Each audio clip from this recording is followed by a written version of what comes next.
जो गैफेलो के मराठी बुक में 5th स्टैंडर्ड में लेसन नंबर 11 है, कवि सम्राट रविंद्रनाथ टागोर। रविंद्रनाथ टागोर जी का नाम हम सब ने सुना है, क्योंकि जनगण मन हम जब बोलते हैं तो अपने आप हमारे मन में आता है कि किसने लिखा होगा, किसने गाया होगा, किसने बोला होगा, किसने पहले वर्ड्स लिखे होंगे। तो यही है रविंद्रनाथ टागोर, जिन्होंने इस राष्ट्रगीत को शब्दबद्ध किया था, और वो थोर कवि थे जिन्होंने उसे बनाया था। तो हम अभी देखते हैं रविंद्रनाथ टागोर। मैं एक एक सेंटेंस रीड करूंगी और एक्सप्लेन करते जाऊंगी, कुछ डाउट है तो पूछना बच्चों, ओके। जनगण मन अधिनायक जय हे भारत भाग्य विधाता। ये हम हमेशा जनगण गाते हैं, है ना, क्लास में प्रेयर शुरू होने से पहले, होने के समय, स्कूल शुरू होता है तब हम गाते हैं। इवन आप लोगों ने देखा थिएटर्स में भी हम मूवीज देखने जाते हैं तो वहां थिएटर्स में भी जनगण मन लगाया जाता है, तो हम सब खड़े होके उसे बोलने की कोशिश करते हैं। अगर हम खड़े नहीं हुए तो हमें पनिशमेंट मिलती है या हमें चिल्लाया जाता है ना। तो हमेशा कहीं पर भी जनगण मन दिखाई सुनाई देता है तो हमें वहां पर जगह पर थोड़ी देर पूरा खत्म होने तक खड़े रहना है। तो ये रूल हम फॉलो करेंगे। तो आज हम यही इनके बारे में, रविंद्रनाथ जी के बारे में ये लेसन है वो देखने वाले हैं। हे आपले आवडते राष्ट्रगीत लिहिणारे रविंद्रनाथ टागोर हे थोर कवि बंगालमध्ये होऊन गेले। ये जो है रविंद्रनाथ टागोर वो बंगाल में हुए। बंगाली मालूम है ना सबको, बंगाल, बंगाली बंगाली हम कहते हैं ना वो, तो बंगाल मध्ये होऊन गेले। त्यांच्या गीतांजली या काव्यसंग्रहाला नोबेल पारितोषिक मिळाले। और उनका जो गीतांजलि नाम का जो काव्य संग्रह था जिसमें उन्होंने बहुत सारी पोएम्स लिखे थे, उन्हें नोबेल पारितोषिक मिला था, नोबेल प्राइज मिला था। सर्व जग जग देखो, इंडिया ने, पूरी दुनिया, वर्ल्ड त्यांना कवि सम्राट म्हणून ओळखू लागले होते। और उन्हें क्या कहते थे पूरी दुनिया? कवि सम्राट, मतलब कवियों के सम्राट। सिर्फ सम्राट तो रहता है राजा, बट ये थे कवियों के सम्राट, और कवि सम्राट म्हणून त्यांना ओळखले जाऊ लागले। रवींद्रनाथांचा जन्म 6 मे 1861 मध्ये कोलकाता येथे एका श्रीमंत कुटुंबात झाला। और कवि रविंद्रनाथ टागोर जो थे उनका जन्म, वो पैदा हुए 6 मई 1861 में कोलकाता यानी कलकत्ता में एक श्रीमंत अमीर कुटुंब, अमीर फैमिली में वो पैदा हुए। समझ में आया सबको यहाँ तक? सबको मैं बाद में इसका वीडियो भी दिखाती हूँ आपको। त्यांचे वडील मोठे जमींदार होते। जमींदार यानी उनके पास बहुत सारी जमीन यानी लैंड होता है। जमींदार यानी किसी को मालूम है? मैम लैंड, हाँ, लैंड ओनर। जमींदार यानी लैंड ओनर, जिनके पास बहुत सारी जमीन यानी खेती रहती है और वो बहुत अमीर रहते, जिनके पास वो खेती होती है। त्यांचे घर म्हणजे एक भव्य प्रसादच होता। और उनका घर, प्रसाद मीन्स बड़ा बंगलो था, एकदम महल, ताजमहल जैसा बड़ा महल था उनके पास, और वो बहुत बड़े घर में रहते थे। घराला मोठ मोठे चौक, उंच उंच मनोरे होते। और घर को क्या था? बहुत बड़े बड़े चौक, यानी घर के बीच में रहते हैं ना, चौराहा बनाया जाता है बीच बीच में, महलों में देखो बीच बीच में फाउंटेन्स लगाए जाते हैं वहां पर, वैसे बहुत बड़े बड़े चौक होते। उंच उंच मनोरे होते। मनोरे यानी कॉर्नर पर एक ऐसे दीवार जैसे खड़े करते हैं ना, वो थी। घराभोवती बगीचा होता और उनके पूरे घर के पास गार्डन था, पूरा बगीचा, बगीचा यानी गार्डन था उनके घर के पास। और बहुत बड़ा उनका घर था। ऑब्वियसली वो अमीर थे तो उनका घर भी बड़ा था। बंगलो जो जिस घर में वो रहते थे बहुत बड़ा था, इसलिए उसे प्रासादच होता। प्रासादच यानी बड़ा बंगला। ओके, क्लियर यहाँ तक? किसी को कुछ डाउट है? No ma'am. Okay, no ma'am. Okay. उसके बाद हम देखेंगे छोटा रवि।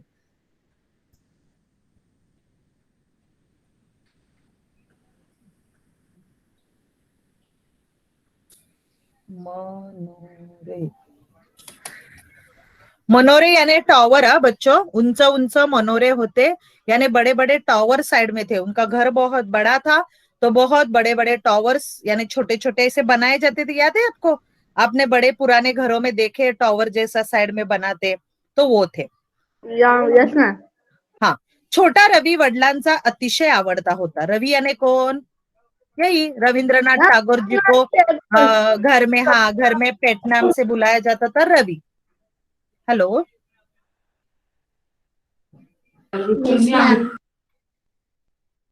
छोट्या रवीला स्वतः बरोबर घेऊन ते कधी कधी फिरतीवर जात, और वो छोटे रवि को लेकर कहाँ कहाँ घूमने लेकर जाते थे उनके पापा।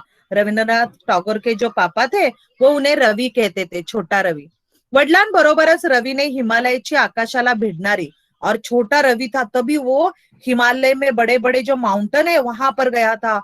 उंच उंच बर्फमय शिखरे पाहिली होती, और उसने बहुत बड़े बड़े बर्फ वाले शिखर, माउंटेन देखे थे। खळखळ वाहणाऱ्या नद्या बघितल्या होत्या, और आवाज करते हुए बहती हुई नदियां देखी थी। धबधबे यानी वॉटरफॉल उसने देखा था। वृक्ष वेली यानी पेड़ पौधे, पंछी पक्षी, पक्षी यानी पंछी, यांना पाहून त्याला फार आनंद होत असे। और वो बचपन में इतना ही जगह अपने पापा के साथ घुमा था कि ये सब देखने में उसे बहुत खुशियां, बहुत आनंद होता था। पण त्याला वडिलांबरोबर नेहमीच जायला मिळत नसे, लेकिन हमेशा उसे ये पेड़ पौधे माउंटेन देखना अच्छा लगता था। बट बार बार हमेशा रेगुलरली वो अपने पापा के साथ नहीं जाने मिलता था, उसे जा नहीं पा सकता था वो। यहाँ तक क्लियर सबको ये पेज? किसी को डाउट है इसमें? Any word, any line children? No, ma'am. Next page, page number textbook 52। Rabindranath Babu घरी असले कि नौकरांच्या ताब्यात असत, और रविंद्रनाथ बाबू यानी रविंद्रनाथ जी जब छोटे थे तब घर में रहते थे, तो हमेशा नौकर यानी सर्वेंट के पास रहते थे। यानी देखो, बड़े बड़े लोग उनके हमेशा बॉडीगार्ड रहते हैं, जैसे हीरो हीरोइन सलमान खान या शाहरुख खान कहीं पर भी बड़े फंक्शन में जाते तो उनके बॉडीगार्ड्स रहते।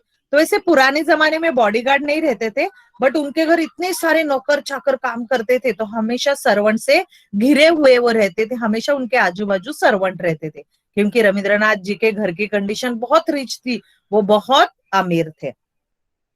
घरातील नौकरांची सर्व मुलांच्या प्रत्येक हालचालीवर करडी नजर असी, और घर में जितने भी सर्वेंट थे उन सब का ध्यान घर में जो छोटे बच्चे हैं उनकी छोटी छोटी मूवमेंट, हालचालींवर यानी मूवमेंट पर करड़ी यानी टेढ़ी तिरछी नजर यानी नजर, आंखों से वो देखा करते थे वो बच्चे क्या कर रहे क्या नहीं कर रहे। देखो, क्लास में भी हम जब स्कूल में रहते थे तो हमारे टीचर का ध्यान रहता था ना पूरे सभी बच्चों पर, कौन क्या कर रहा है, कौन कैसे बैठा है, कौन क्या कर रहा है ना, देखती थी ना टीचर हमेशा, कि सब पर उसकी नजर रहती थी। तो वैसी ही नजर यहाँ पर वो जो सर्वेंट वहां पर काम करते हैं उन सभी सर्वेंट का नजर। यस बेटा? मैम जैसे एग्जाम में मिस हमें चेक करती है कि किसी का कॉपी नहीं कर रहा है क्या नहीं। हाँ, यस, एग्जाम में कैसे? करेक्ट, कभी हम लोग टेढ़े मेढ़े बैठे हो तो टीचर डांटती है। करेक्ट। और इवन हम लोग जब गार्डन में जाते तो हमारे पापा मम्मी अगर हम छोटे होंगे तो हमारे पे कितना नजर रखते हैं, हम पे कितना ध्यान देते हैं, हमारे छोटे भाई भाइयों पर क्या क्या कर रहे हैं। हमेशा 24 घंटा ऐसे आंखों में ऑयल डाल के जैसे देखते, कहते ऐसे, सच में आंखों में ऑयल नहीं डालते, बट ऐसे कहावत है कि आंखों में ऑयल डाल के देखो, मतलब ध्यान से देखो ऐसे। तो वैसे ही वहां पर रविंद्रनाथ जी के घर इतने सारे नौकर थे कि सब उन पर हमेशा ध्यान देकर रहते थे।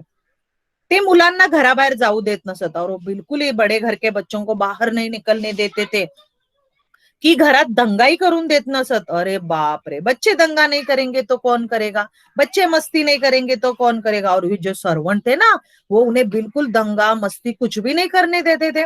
याचा परिणाम रविंद्र बाबूंवर झाला, और इसका परिणाम यानी इफेक्ट किस पर हुआ?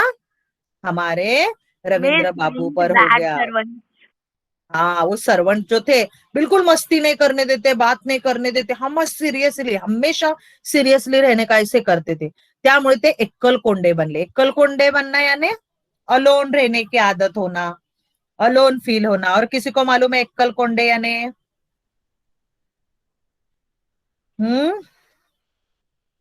कौन बताएगा मुझे?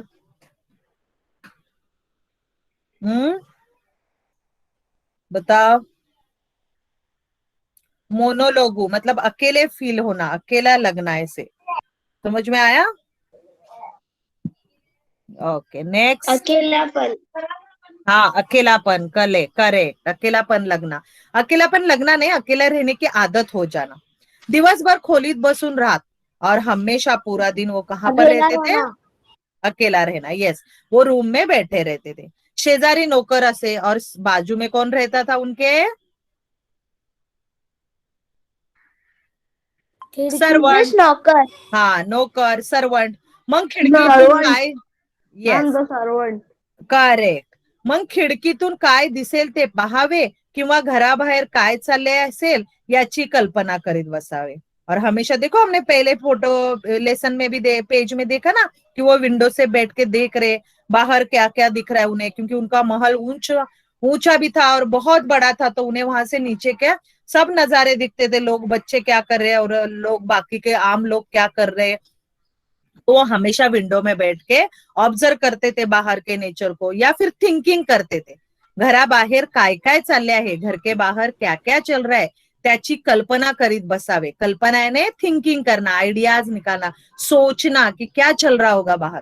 खिडकीतून दिसणारा निसर्ग, विंडो में से दिखने वाला नेचर, नदी, रिवर, तळी, तालाब, शेते, लैंड, फार्मिंग, झाड़े, पेड़, वेली जो रहते ना ऐसे मनी प्लांट जैसे वेल, वो पक्षी, पंछी, सूर्य, सन, चंद्र, चंद्रमा, ढग, क्लाउड, बादल, हेच आपले त्यांना मित्र वाटत. और ये विंडो में से देखकर वो क्या देखते थे?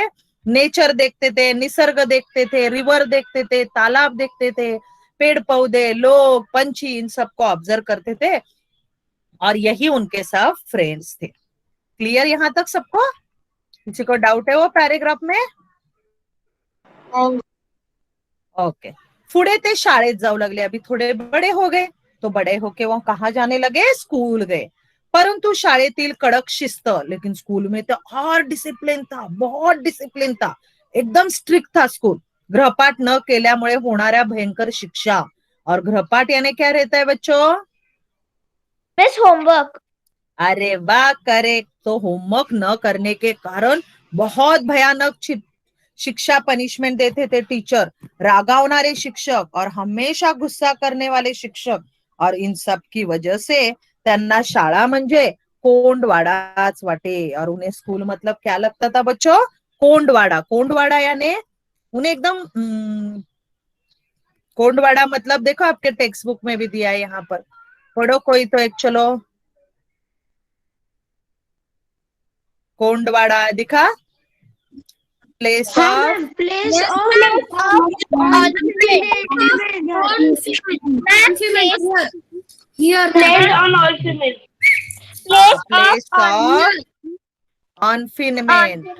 ऑनफाइनमेंट. यस, प्लेस ऑफ ऑनफाइनमेंट यानी उन्हें बहुत कोंडवाड़ा, यानी उन्हें ऐसे लगता था किसी बंद रूम में मुझे रख दिया है. और स्कूल में सब टीचर बहुत स्ट्रिक्ट थे, बहुत मारने वाले थे, बहुत पनिशमेंट भयानक करते थे. और इन सब की वजह से उन्हें स्कूल अच्छा नहीं लगला. त्यामुळे त्यांना शाळेबद्दल तिरस्कार वाटू लगला. और उस वजह से उन्हें स्कूल के बारे में बुरा लगने लगा, अच्छा नहीं लगता था. जैसे हमें देखो अपने स्कूल की याद आती है ना, कब स्कूल चालू होगा ऐसे लग रहा है ना बच्चों? यस और नो? No ma'am. हो? Yes ma'am. कौन बोला नो? किसको स्कूल की याद नहीं है? ओके, समा को स्कूल नहीं अच्छा लगता. ठीक है बाबा, हम सबको तो बहुत अच्छा लगता है स्कूल, और हम सबको बहुत याद आ रही है स्कूल की, तो हम सब स्कूल जाना चाहते हैं. Sir ma'am to offline school. Okay. तो इस प्रकार उन्हें वो स्कूल बिल्कुल अच्छा नहीं लग रहा था. Next paragraph. 2-3 वर्षे शाळेत गेल्यानंतर त्यांनी शाळा सोडली और 2-3 साल वो स्कूल में चले गए. बट उसके बाद उन्होंने क्या किया? स्कूल ही छोड़ दिया आणि घरीच शिक्षक ठेवून शिक्षण शुरू केले. अभी वो तो अमीर थे, तो उन्होंने क्या किया? घर पे ही एजुकेशन शुरू कर दिया, और घर पे ही सब टीचर आने लगे और घर पे उन्हें सिखाने लगे. पुराने जमाने में ऐसी ये थी, अभी जैसे आप ट्यूशंस करते हो, घर पे भी कुछ आते हैं टीचर सिखाने सम लिमिटेड सब्जेक्ट के लिए, तो वैसे पुराने जमाने में आप घर पे अमीर लोग अपने बच्चों को नॉर्मल बच्चों के साथ नहीं भेजते थे, तो उन्हें घर पे ही सिखाया जाता था. तो टीचर घर पे आके उन्हें सिखाने लगे, क्योंकि उन्हें स्कूल बिल्कुल पसंद नहीं था.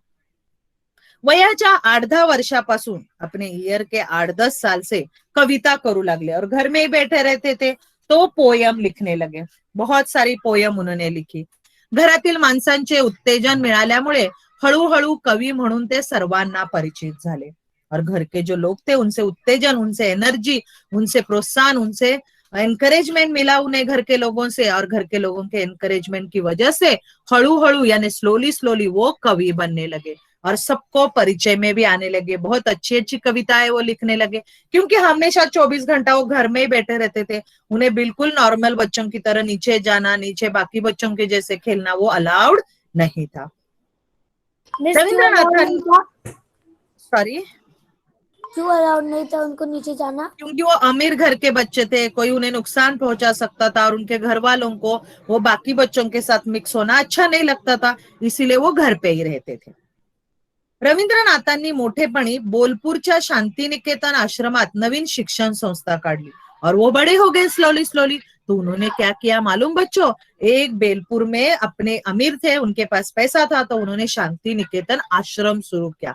आश्रम मात नवीन शिक्षण संस्था काढली और नया एजुकेशन संस्था खोली की, क्योंकि उन्हें स्कूल से बिल्कुल लगाव नहीं था, स्कूल से उन्हें बहुत बेकार एक्सपीरियंस आया था, इसलिए उन्होंने खुद का अच्छा स्कूल निकाला और निसर्गात राहून खरे शिक्षण होते हे दाखवून दिले। और नेचर में रहकर आज भी शांति निकेतन में पेड़ पौधों के साथ, मैं आपको वीडियो में दिखाती हूँ अभी का शांति निकेतन दूसरे वीडियोज में, तो आज भी वहां पर शांति निकेतन में पेड़ पौधों के साथ रहकर एजुकेशन दिया जाता है। आपके टेक्स्ट बुक में भी आपको दिख रहा होगा कि बच्चे कैसे पेड़ों पे बैठ के बातें कर रहे हैं, कोई ड्राइंग कर रहा है, कोई गा रहा है, कोई बातें कर रहा है, कोई डिस्कस कर रहा है। और शांति निकेतन आश्रम में लोग रहकर, बच्चे वहां रहकर खाना पीना खुद का बना के खुद रहते, हॉस्टल जैसा। सबको ये पेज क्लियर? किसी को डाउट है कुछ पेज नंबर 52 में? No ma'am. Okay, next page पे मैं आई। आजही शांति निकेतनात, आज भी शांति निकेतन में आप जाओगे तो वहां विविध विषयांचे शिक्षण, बहुत सारे अलग अलग डिफरेंट टाइप्स ऑफ सब्जेक्ट के बारे में शिक्षण, एजुकेशन उघड्यावर यानी ओपनली दिया जाता है। झाडांच्या सावलीत यानी पेड़ के शाडो में दिया जाता है। गायन, गाना, नृत्य, डांस, नाटक, स्किट, शिल्पकला यानी पत्थरों से, पेड़ पौधों के लकड़ियों से, या देखो कुछ बच्चे चौक में भी कुछ ना कुछ ड्रॉ करते रहते, तो वो चित्रकला, ड्राइंग, भाषा, लैंग्वेज, ऐसे अनेक विषय तिथे शिकवले जातात और ऐसे बहुत सारे अलग अलग वैरायटी ऑफ टाइप सब्जेक्ट वहां पर सिखाए जाते हैं। शांति निकेतनात निसर्गाला महत्व देतात और शांति निकेतन में नेचर को बहुत इंपॉर्टेंस दिया जाता है। तिथे निरनिराळ्या ऋतूंचे उत्सव साजरे होतात और वहां पर अलग अलग वैरायटी के ऋतु यानी सीजन जैसे चेंज होता है तो उनका फेस्टिवल सेलिब्रेट किया जाता है। हम लोग फेस्टिवल कौन सा मनाते हैं? दिवाली, ईद, क्रिसमस, बट शांति निकेतन में इसके सिवा ऋतु यानी सीजनेबल भी फेस्टिवल वहां पर सेलिब्रेट किया जाता है। यानी जैसे बारिश आया तो बारिश का फेस्टिवल वो सेलिब्रेट करते, ठंडी आई तो ठंडी का सेलिब्रेशन करते, गर्मी आई तो गर्मी से पहले सेलिब्रेशन करते। यानी वहां पर बच्चों को अलग अलग माध्यमों से सिखाया जाता है। सबको लेसन समझ में आया? किसी को कुछ डाउट है लेसन में? Any word, any line? किसी को भी नहीं? No ma'am. ओके।